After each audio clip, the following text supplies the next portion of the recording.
Paz do Senhor mais uma vez para a amada igreja. Sem perda de tempo, abra sua Bíblia, por gentileza, o livro do profeta Jonas.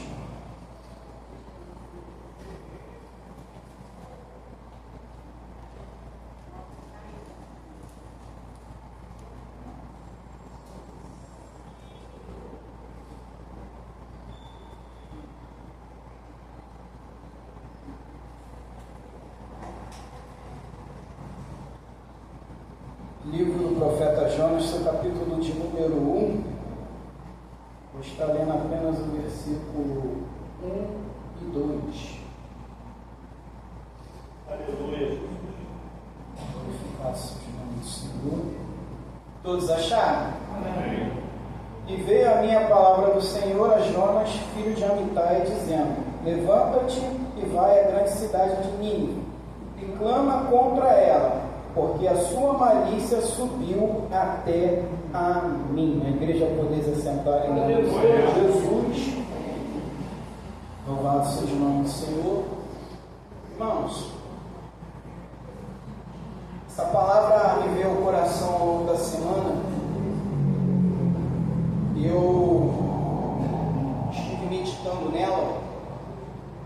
E ao chegar ao culto aqui nessa noite, quando o pastor trouxe a palavra introdutória, falando acerca de 2 caminhos, e eu falei: Senhor, é por esse caminho que eu vou seguir.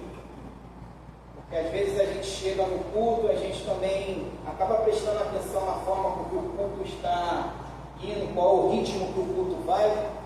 Porém, em alguns momentos a gente acaba tomando essa confiança que vem de Deus para falar aquilo que o Senhor colocou no nosso coração. E muitas das vezes isso vem através da oportunidade que é dada a outros.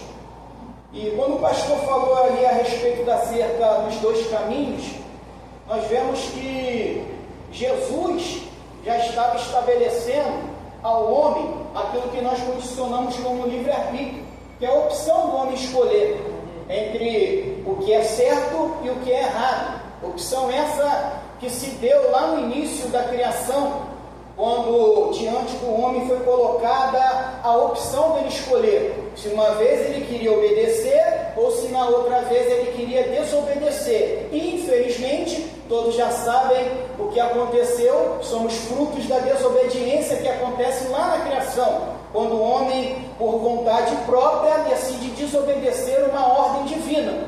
E isso vai se perdurando ao longo da história. Nós vamos ver que, com o passar do tempo, a igreja ela vem vivenciando esses momentos. Nós olhamos para a Bíblia e vemos o povo de Israel que está sendo escravizado pelo povo do Egito. Esse povo está vivenciando um momento de escravidão justamente porque se esqueceram do seu Deus. E nós sabemos que o homem, quando ele toma decisões erradas, que ele escolhe caminhos tortuosos, ele vai sofrer com as consequências das suas irresponsabilidades. Responsabilidades essas que levaram o povo a viver uma vida de escravo. E quando eu olho para esse contexto, eu vejo nos dias atuais que a igreja não está muito longe disso.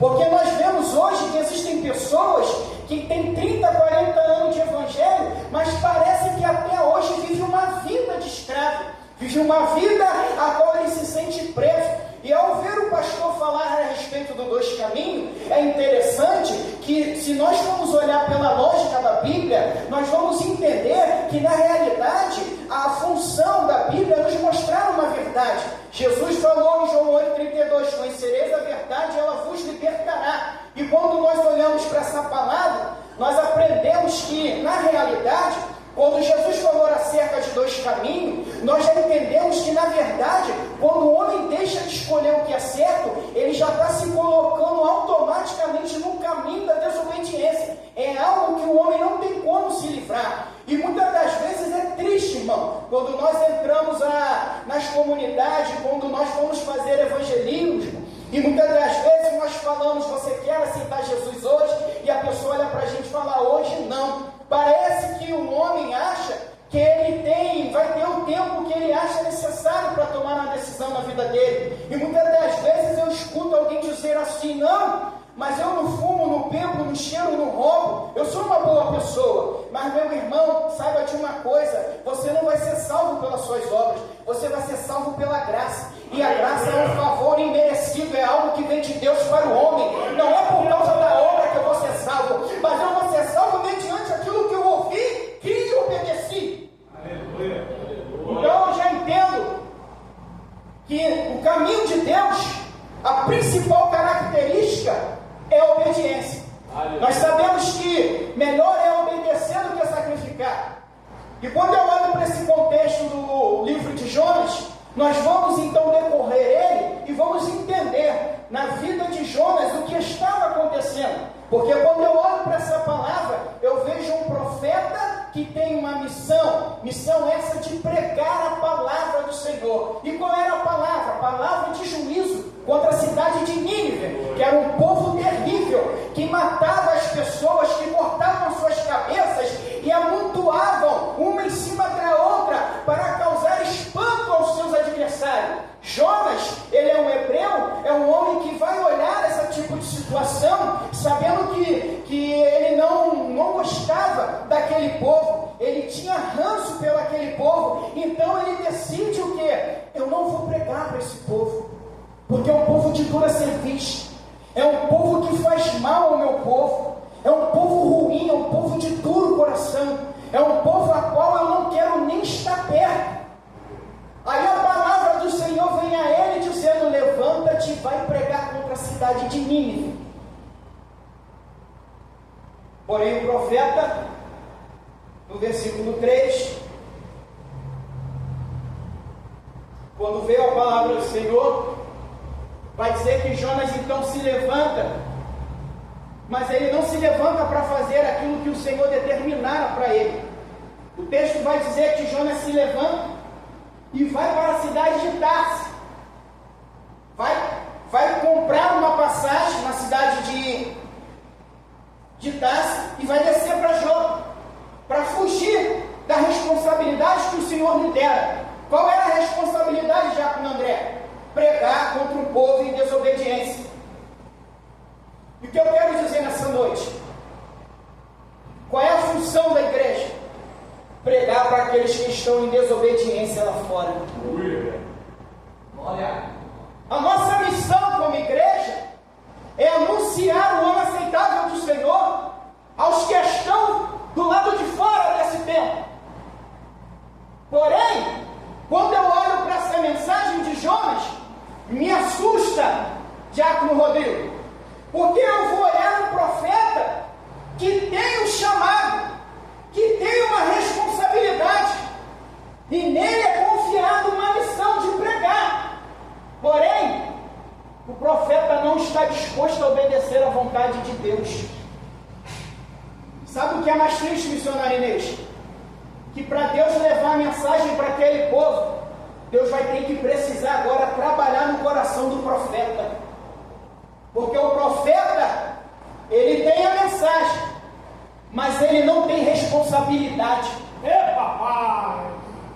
A mensagem foi dada, mas cadê a responsabilidade? Meu Deus! Vai pregar contra, mas o profeta não quer. Vai anunciar que este povo está em desobediência, mas o profeta não quer. Meu Deus! Olha!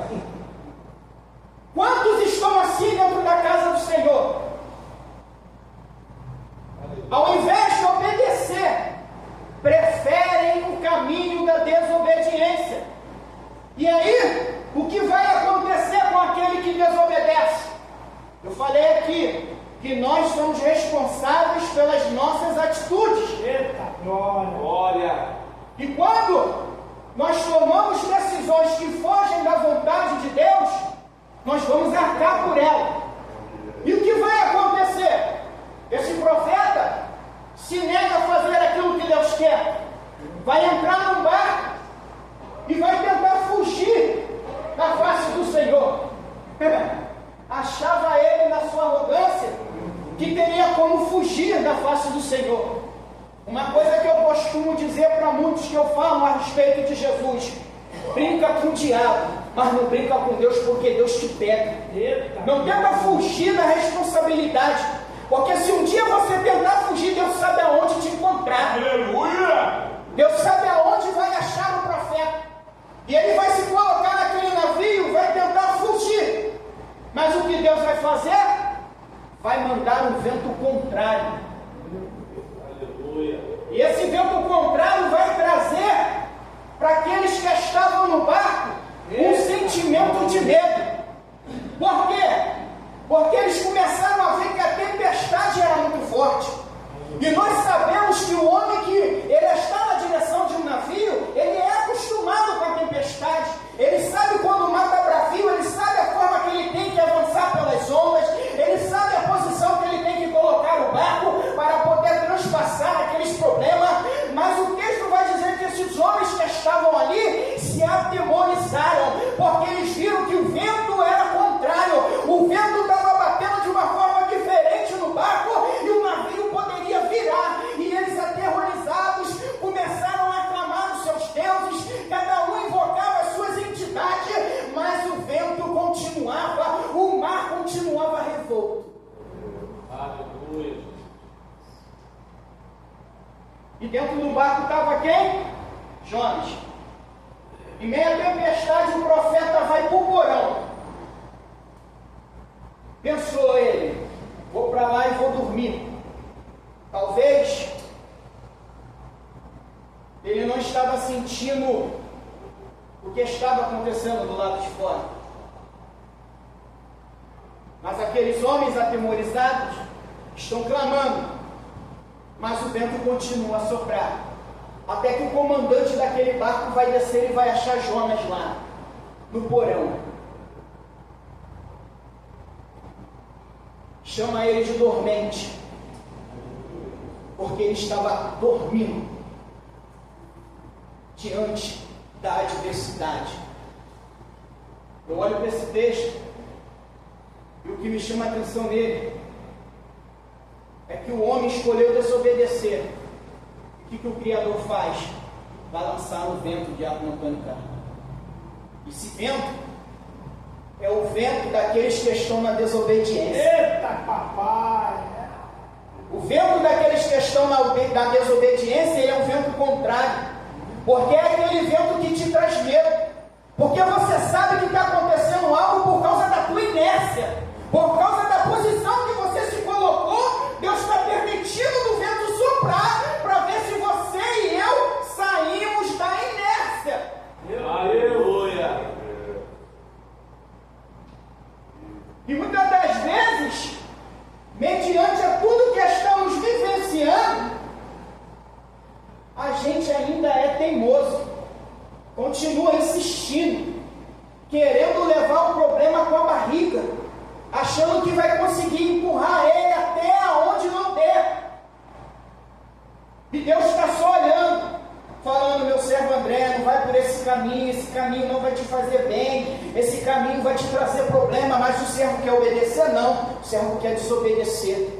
Porque a Bíblia vai dizer que há caminho que aos olhos dos homens parece o quê? Bom. Provavelmente Jonas olhou e falou: é melhor eu fugir. Por quê? Porque eu não quero pregar para esse povo. Por serviço. Aleluia! Muitas das vezes achamos que o Evangelho tem que ser da nossa maneira. Muitas das vezes pensamos que a mensagem tem que ser do nosso jeito. E hoje está um negócio até bonito, porque o que tem de mensagem para massagear a ego do crente, o que tem de mensagem para dizer que você é uma florzinha, que Deus te ama do jeito que você é, e você vai continuando na desobediência, e as coisas vão se embolando na sua vida. Por quê? Porque você está se confortando com qualquer coisa, estão te oferecendo qualquer tipo de alimento, e você está tomando para a tua vida, achando que isso vai te levar para o céu. Aleluia! Glória. Tem uma igrejinha lá na Rua da Feira, Assembleia de Deus Proclamar Maranata. Aleluia! Uma igrejinha que os irmãos lá não passam a mão no ego de ninguém. Aleluia! Uma igrejinha lá que os pregadores vêm e falam aquilo que Deus está mandando. Aleluia! Uma igrejinha a qual o pastor presidente, ele não se opõe a que você pregue a verdade. Ao contrário, ele quer que Deus fale.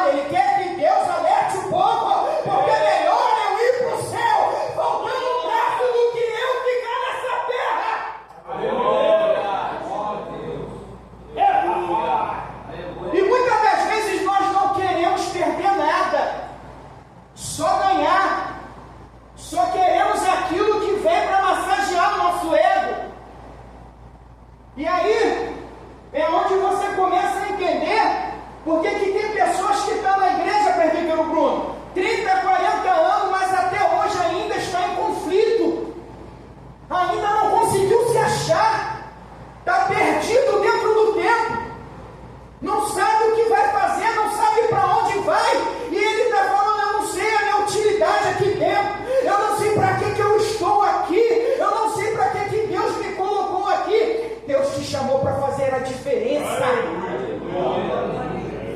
Deus te escolheu para você ser luz em meio a esse mundo de trevas. Você é sal da terra. Sem você, essa terra não faz sentido. É por isso que você está aqui hoje, para Deus tratar com o teu ego, para Deus dizer para você: é tempo de mudança, é tempo de levantar a cabeça e sair da inércia. Quem quer sair da inércia nessa noite?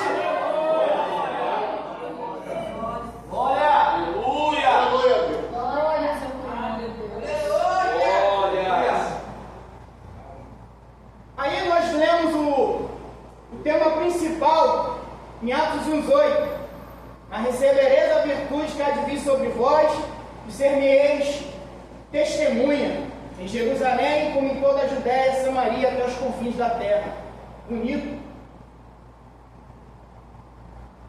Mas para mim ser testemunha eu tenho que viver. Porque eu tenho que testemunhar daquilo que eu sinto. Eu tenho que testemunhar daquilo que eu creio. Eu tenho que testemunhar daquilo que eu vivencio. E se não houver vivência, como eu vou testemunhar?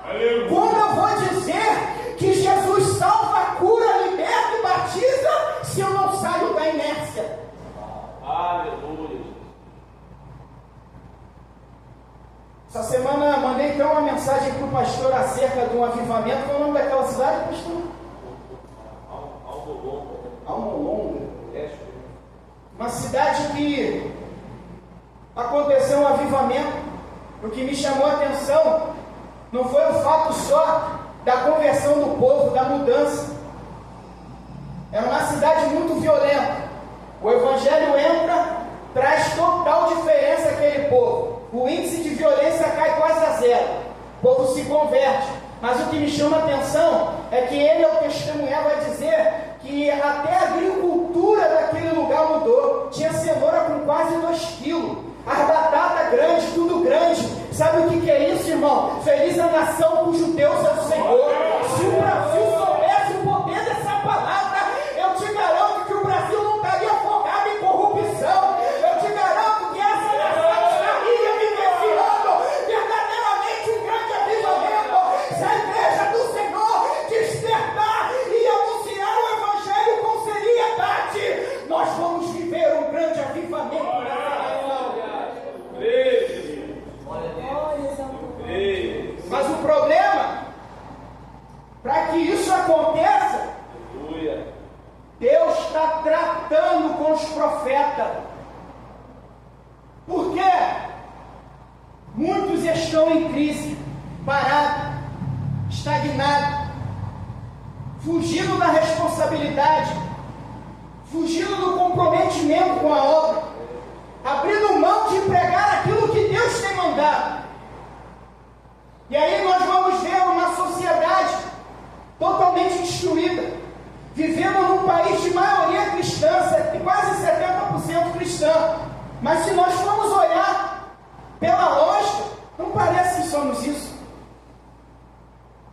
Porque ao sair na rua, a demonstração que nós temos é que estamos vivenciando um tempo de Sodoma e Gomorra. Passou-se um ano novo. Você liga a televisão, ela já está falando sobre carnaval. E quando passar o carnaval, ela vai falar sobre a Copa do Mundo. E nisso o povo vai se distraindo. O povo vai tomando aquilo para dentro da sua casa. E a mensagem que tem que ser pregada, ele não prega. E vai perdendo tempo. Vai se relacionando com aquilo que não prega. Mas quer chegar na casa de Deus, quer ter poder para pregar. Quer chegar na casa de Deus, quer ter unção para louvar. Quer ter unção para orar. Como que Deus vai derramar se você não se posiciona? Olha! Meu Deus!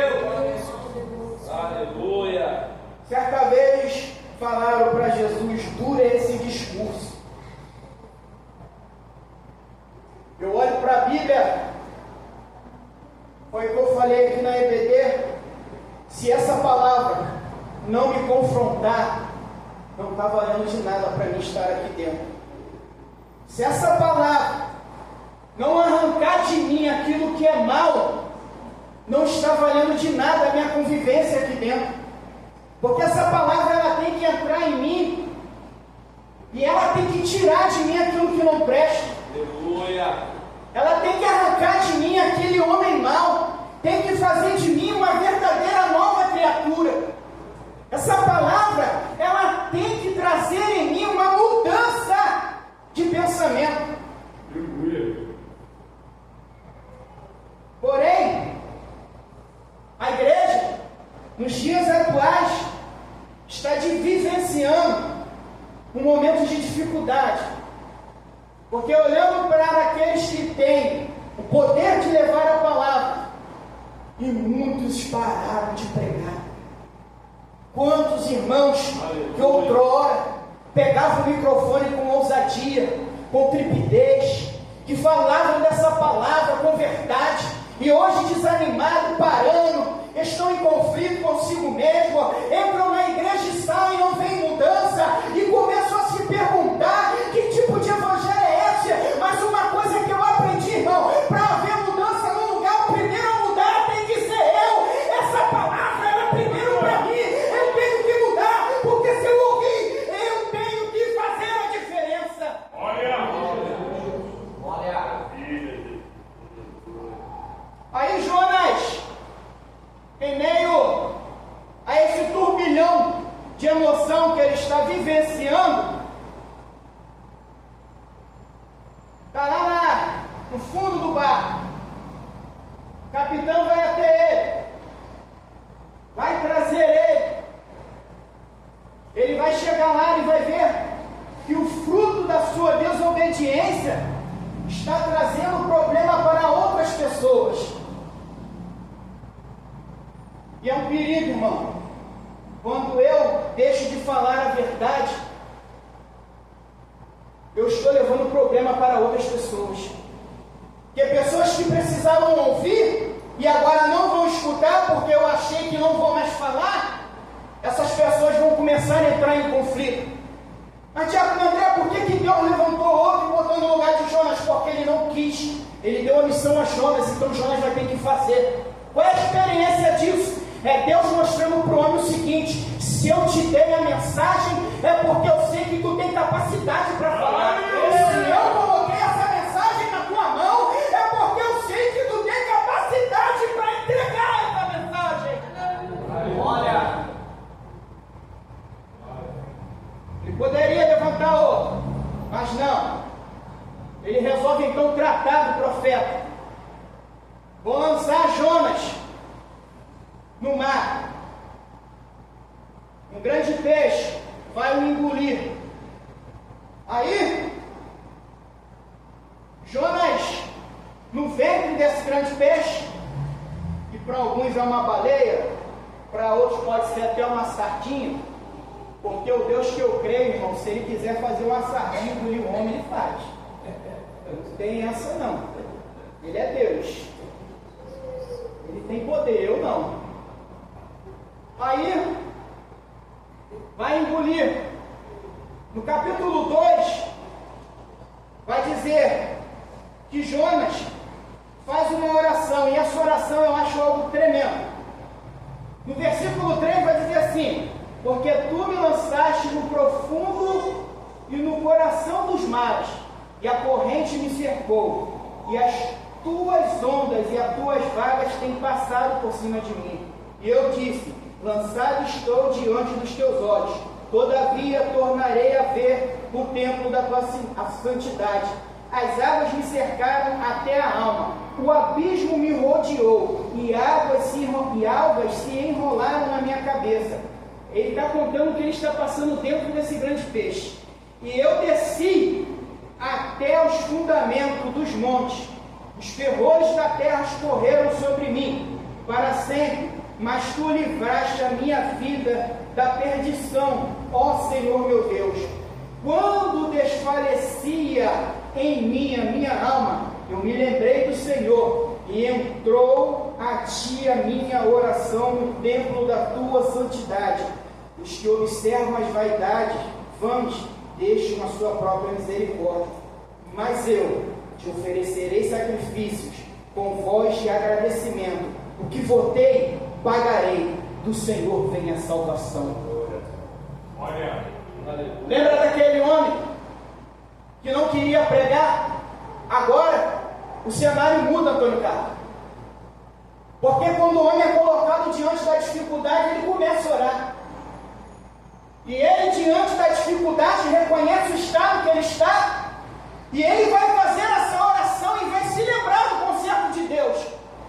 Porque o cenário então começa a mudar. Aquele profeta que não queria obedecer, agora que é colocado a fogo, ele resolve seguir a obediência. Tem pessoas que assim dentro da igreja. Deus está falando, e ele está brincando aqui. O que Deus faz? Eu vou mandar um peixe para ele, eu vou mandar um vento na vida dele, eu vou botar um turbilhão de emoções no caminho dele. Para quê?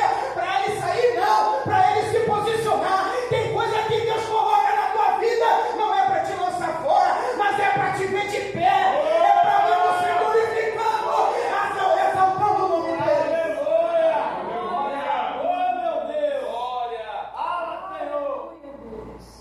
Porque isso tudo faz parte do processo. A verdade é que nós, seres humanos, somos uns seres bem complicados. Quando eu olho para Paulo dizendo que o bem que quero, esse não faço, mas o mal que não quero, esse sempre está diante de mim, eu consigo entender que o homem vive esses momentos. O homem tem época que ele é uma bomba, tem época que ele é uma tocha, mas tem momento que ele está igual uma vela, quase apagando. Mas eu tenho uma palavra de Deus. Quando tu pensar que vai apagar, aí Jesus vai olhar lá do céu e vai acender e vai mandar fogo para a tua vida.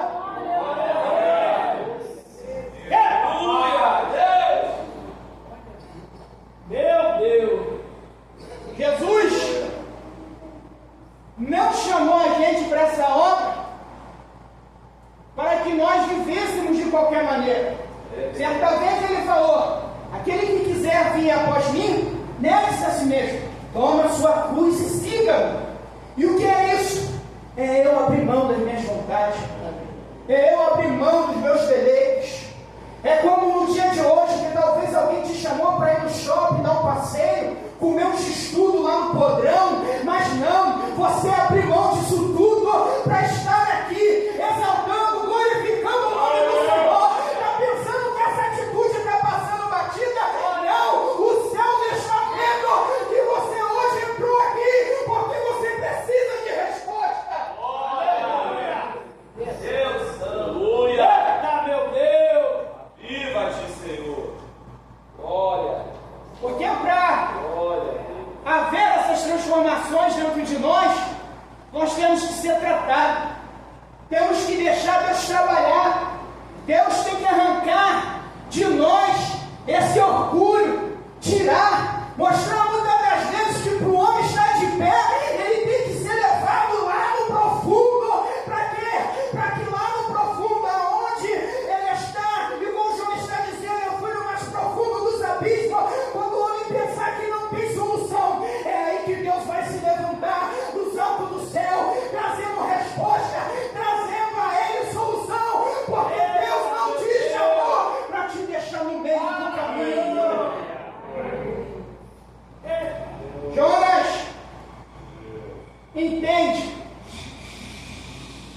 Mediante a isso tudo, ele vai se posicionar. É Deus trabalhando no profeta, porque Deus precisava, antes do profeta entregar a mensagem, Deus precisava mexer com o ego dele. Deus precisava trabalhar no seu intelecto, precisava mover o seu interior. A mensagem está com Jonas, mas Jonas ainda não estava preparado. Então o que Deus fez? Botou Jonas dentro do processo. Por que eu estou dentro da igreja e estou dentro do processo? É porque é Deus movendo de um lado para o outro. É Deus dizendo para mim: meu servo, eu vou mexer contigo para arrancar as rapinas, para tirar aquilo que não é certo. É eu limpando você, por quê? Porque tem uma mensagem que eu quero que você leve. Mas para levar essa mensagem,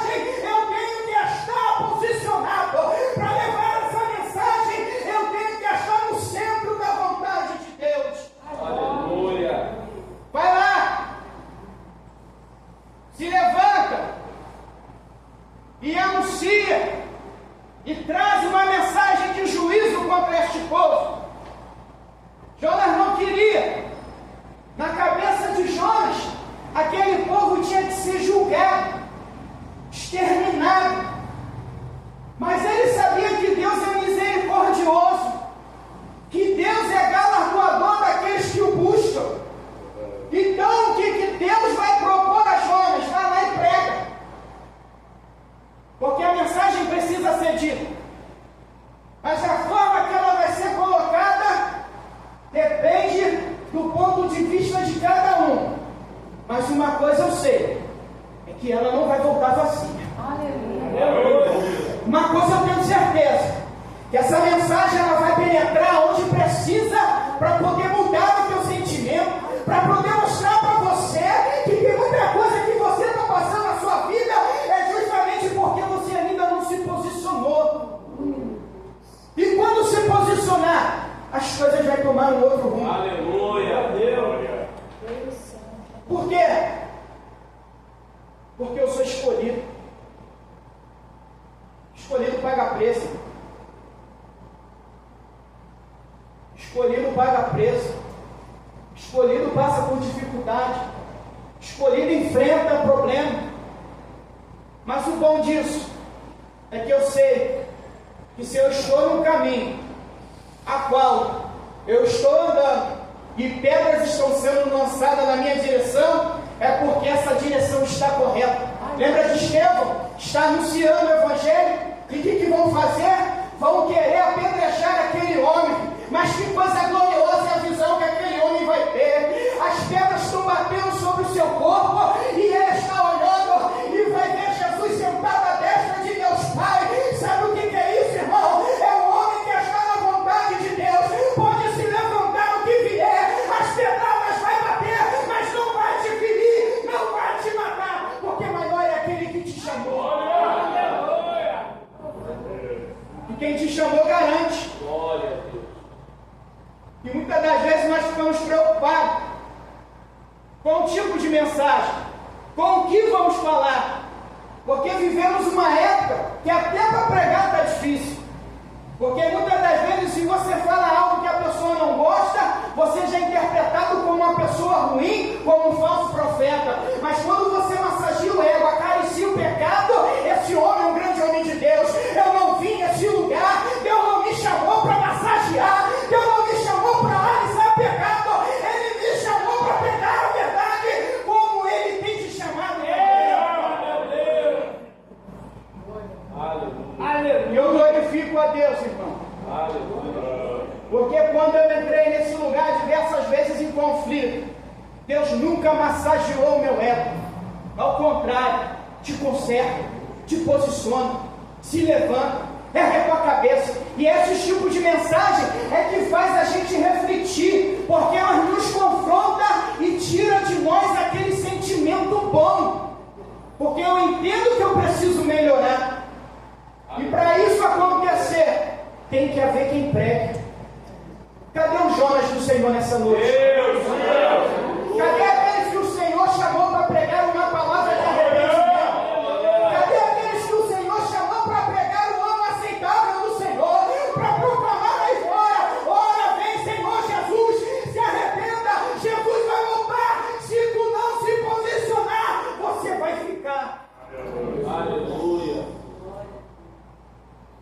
Aí nós vemos uma igreja que hoje em dia cria fórmulas. É tanto teatro, é tanta coisa dentro do culto, e a mensagem vai só diminuindo o tempo, mas a distração vai aumentando. Por quê? Vale mais o entretenimento do que a mensagem. E aonde tem mensagem? É igual nós estamos vendo aqui hoje. Se fosse um culto de entretenimento, vai lotar. Por quê? Porque a mensagem ali não me confronta. Ao contrário, ela me deixa do jeito que eu quero ficar. Aleluia. Imagina se Deus não trabalhasse na vida de Jonas. Será que Nínive se arrependeria? Será que esse povo ouviria a voz do Senhor? Será que a mensagem chegaria até eles da forma que Deus queria?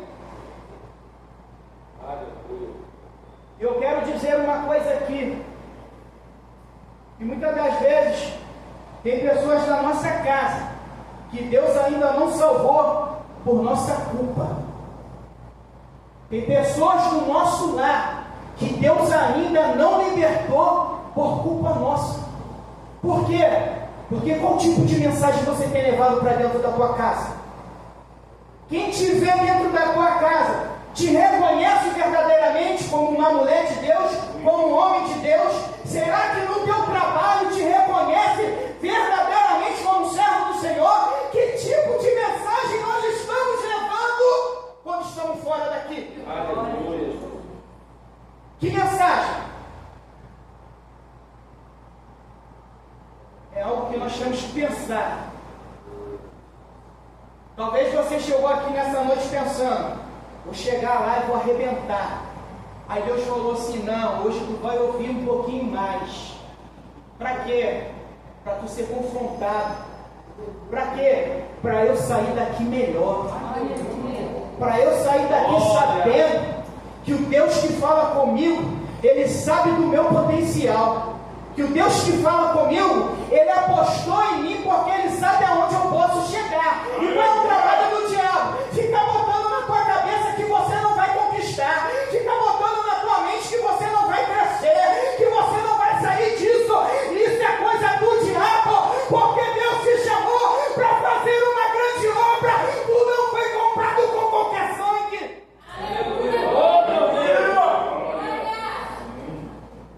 Quem morreu por nós não foi qualquer ser humano. Quem pagou a vida por nós naquela cruz não foi um pecador. Ele era puro, santo. Nele não havia pecado. Quem colocou o pecado nele fomos nós, através das nossas culpas. Mas Isaías vai dizer que ele tomou sobre si as nossas culpas. Ele tomou sobre si as nossas dores.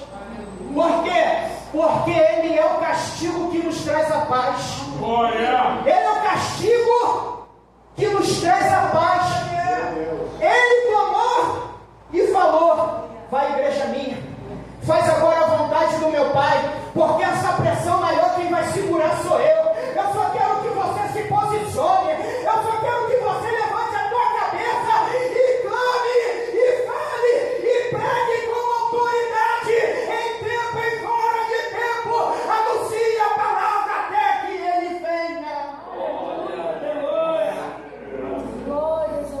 A igreja do Senhor, como o pastor colocou aqui, esse ano é um ano que a igreja estará mais fora do que dentro. Por quê? Porque a igreja tem essa necessidade. Porque se nós não formos, como eles virão? Então, qual é a missão da igreja? É ir aí fora. Qual é a missão dos servos do Senhor? É pregar. A missão que foi dada a Jonas: pregar. Se você fizer aquilo que Deus está colocando no seu e no meu coração, nós vamos ver o agir de Deus na nossa vida.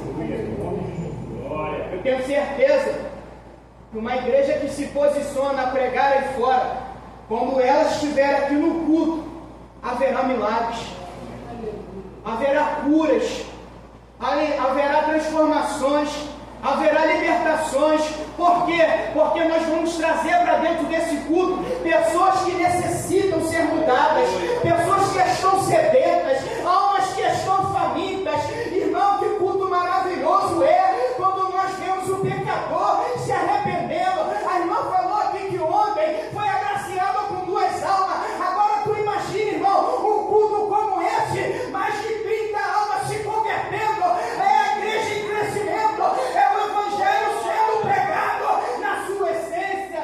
Aleluia. Olha, porque quando em Atos 1:8 Jesus falou: mas recebereis a virtude do Espírito Santo. Em Atos 2, essa virtude dessa igreja primitiva. E isso vai se concretizar ao longo da história. Mas quando eu olho para a igreja atual, parece que aquele fogo que desceu em Pentecostes é o mesmo que nós vivemos hoje, pastor? Será que aquela chama que se acendeu em Atos 2 é a mesma que nós estamos vivendo hoje? Eu já me fiz essa pergunta. Por quê? Porque os sinais se seguiram. A igreja atual deixou de fazer sinais? Não. A igreja atual deixou de ver Deus operar? Não. Mas os Jonas do Senhor têm que se levantar. Aleluia. Tem que haver quem pregue. Aleluia. Tem que haver quem vai lá fora e anuncie que Jesus está voltando. Aleluia. Você foi chamado, eu fui chamado. A nossa responsabilidade é de pregar. Se nós não fizermos isso, vidas padecerão. E nós temos essa responsabilidade de anunciar. No seu capítulo 4, Jonas vai se colocar de frente para a cidade, assim depois que ele prega, esperando que Deus descesse o juízo. Deus vai trazer o arrependimento, aquele povo vai ouvir, e eles vão proclamar um jejum. Vão se vestir de panos de saco, desde o maior até o menor. A mensagem foi feita, o povo ouviu, resolveu se colocar na brecha em obediência. Jonas, porém, vai parar de frente à cidade e vai ficar olhando, porque no seu coração ele queria que aquele povo não fosse perdoado. Mas Deus é tão misericordioso que Ele nunca vai falar aquilo que nós queremos, porque a vontade é dele. Nós não falamos que boa, perfeita e agradável é a vontade do Senhor. Então, se ela é boa, perfeita e agradável, cabe em nós o quê? Só ouvir e obedecer. Jonas, então, diante daquela situação, a Bíblia vai dizer que vai vir um sol tão forte sobre Jonas, a ponto daquele homem ter um ferimento na sua cabeça. Sai uma borboleira grande, traz uma sombra sobre aquele homem. Aquele homem está todo feliz. No mesmo momento que aquela sombra vem, ela também sai. Quando o sol bate a sua cabeça, fere, e ele vai desejar a morte. Deus vai dizer: é razoável esse seu pensamento. E eu olho para esse texto e me espanto, porque eu vejo que Deus, ele não brinca com o profeta que fica de criancice. Porque eu vejo que Deus, ele não fica brincando com o ser humano. Deus não fica perdendo tempo. Deus está olhando e dizendo: eu preciso que você se posicione. Mas se tu não se posicionar, as consequências virão. Aí Jonas vai dizer: eu quero morrer. Razoável. Quer morrer? Mas se morrer agora, para onde tu vai? Certa vez Jesus falou isso: louco, essa noite pedirão a tua alma. O que tu tens em troca? Para quem tu tem preparado? Para quem? Para quem eu estou direcionando a minha fé? Para quem eu estou colocando a minha vida? É isso que eu tenho que ter na minha mente. Que eu fui gerado para fazer a diferença. Os meus conflitos internos, isso não vai me parar na obra do Senhor, porque eu sei que o meu Redentor vive, e sei que Ele é galardoador daqueles que o buscam e o amam, e eu sei que se eu me colocar na vontade dEle, Ele vai fazer valer a pena. Então, irmãos, qual é a mensagem que eu deixo nessa noite? Vamos obedecer mais, vamos sair dessa inércia, vamos parar de ser meros ouvintes, porque todos que estão aqui foram chamados para essa responsabilidade. Essa mensagem que é pregada, todos nós temos capacidade para pregar. Todos nós, Deus colocou esse espírito de ousadia para falar do seu evangelho. E essa igreja, eu glorifico a Deus que já começou o ano tomando isso como posse. Aleluia. Vocês vão ver a proclamar Maranata na rua anunciando o ano do Senhor. Aleluia. Vocês vão ver os servos do Senhor em tempo e fora de tempo pregando essa palavra. Olha. Porque nós sabemos que fiel é aquele que prometeu, que Ele foi preparar o lugar. E se Ele foi preparar